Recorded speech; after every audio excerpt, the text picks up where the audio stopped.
Un décès et des effets indésirables graves suite à la vaccination contre le chikungunya chez des Réunionnais de plus de 80 ans avec des comorbidités. Selon les autorités sanitaires, le lien de causalité avec le vaccin semble très vraisemblable. X-Chic n'est donc plus accessible aux plus de 65 ans dès ce 26 avril. À Saint-Denis, la nouvelle accentue la méfiance de certains. Oh là là, là je suis choquée là. Ah oui, ah mais ils mettent plus moins vaccin. Étant en période d'expérimentation, je pense que c'est un peu tôt pour vacciner à tour de bras. Je ne ferai pas. Pourquoi? Ah non, je ne sais pas parce que bon, peut-être il y en aura l'effet secondaire. Le vaccin pour le chic, c'est comme le coronavirus, c'est pareil, arrête, pas besoin de faire. Pas trop de tuer les gens. Arrêtez avec vos vaccins. C'est censé sauver des gens, c'est pas censé tuer des gens en fait. Je peux pas dire grand-chose parce que je suis contre. Des investigations sont par ailleurs en cours pour 2 autres cas à La Réunion et un autre dans l'Hexagone après un voyage dans l'île. Quant à la balance bénéfice-risque pour ce vaccin, quelques-uns sont un peu plus nuancés. D'un côté, ça fait peur parce que le chikungunya, ça fait mal, ça touche. Ma mère l'a eu, mon père l'a eu. Du coup, j'hésite à faire le vaccin parce qu'au moins, si je l'ai, ce sera un peu moins violent. Mais bon, s'il y a quelqu'un qui est mort à cause du vaccin, là, je pense pas le faire. Hein. Ça fait partie ça fait partie de la vie. Alors un décès, paix à son âme, c'est à cette personne-là, mais c'est un décès. Mais continue à faire confiance, oui. À quoi? Pour le vaccin.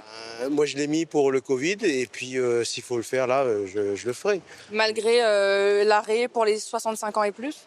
Malgré l'arrêt pour les 65 ans et plus. Oui, pourquoi pas. La campagne de vaccination contre le virus peine à démarrer. En 3 semaines, un peu plus de 3000 Réunionnais y ont eu recours.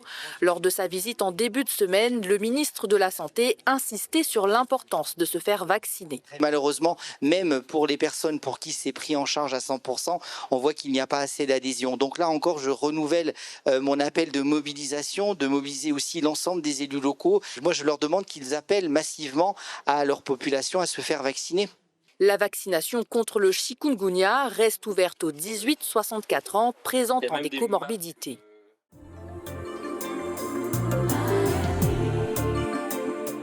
Quelque chose qui part de la cruauté sur les animaux, de la maltraitance envers les animaux, ne peut pas donner de bons résultats. Il y a une justice immanente. La vaccination, les médicaments, ça foire. Parce que ça repose sur la maltraitance des animaux de laboratoire. Pour ce qui concerne l'expérimentation animale dans le laboratoire, la souffrance animale fait partie intégrante de l'expérimentation. Et c'est en fonction de l'évaluation de cette souffrance qu'on va voir si un médicament ou un vaccin ou autre chose sera efficace pour l'humain. Et c'est ça le problème. C'est vraiment une question de choix de société. Est-ce que nous, êtres humains, nous sommes prêts à vivre peut-être moins longtemps, peut-être avec plus de risques d'attraper des maladies, ne serait-ce que pour que les animaux de laboratoire puissent être libérés et qu'ils puissent souffler un peu. Alors, je ne suis pas végane, hein, je suis très mal placé pour vous parler de véganisme. Par contre, il y a une chose qui est sûre, c'est que je n'ai jamais été insensible à la souffrance animale.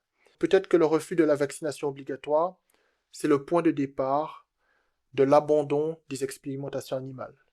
Il faut bien que ça commence par quelque chose. La course à la longévité n'est pas un objectif d'un disciple de Jésus-Christ. Je ne suis pas en train de vous dire qu'il faut chercher à vous suicider à ce moment-là. Ben non, puisque vous avez une mission.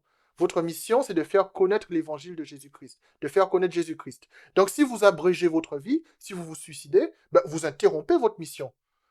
D'accord? Vous décidez d'interrompre la mission que Dieu vous a donnée. Donc forcément, ce n'est pas une bonne chose. Et je ne vais jamais vous inviter à vous suicider. D'accord? Mais en même temps, je n'hésite pas à vous dire que l'objectif d'un enfant de Dieu ne peut pas être de chercher à vivre le plus longtemps possible dans le monde de Satan. Ça ne peut pas être un objectif. Ce n'est pas un objectif dans les évangiles. Ça n'existe pas. Vous ne profitez pas de la vie à 100 ans comme vous en profitez à 20 ans. Pourquoi cette course à la longévité? Dans quel but cette course à la longévité? La mort d'un enfant de Dieu est une bonne nouvelle. Quand tu es un enfant de Dieu, tu vas au ciel après ta mort. En vérité, je vous le dis, celui qui écoute ma parole et qui croit à celui qui m'a envoyé a la vie éternelle et ne vient point en jugement, mais il est passé de la mort à la vie. Ton identité n'est pas terrestre, ton identité est céleste. C'est Jésus qui guérit. C'est pas l'injection qui guérit, c'est Jésus qui guérit. Et si vous devez mourir, mais c'est une bonne nouvelle si vous êtes enfant de Dieu. Mourir, ça veut dire aller au ciel.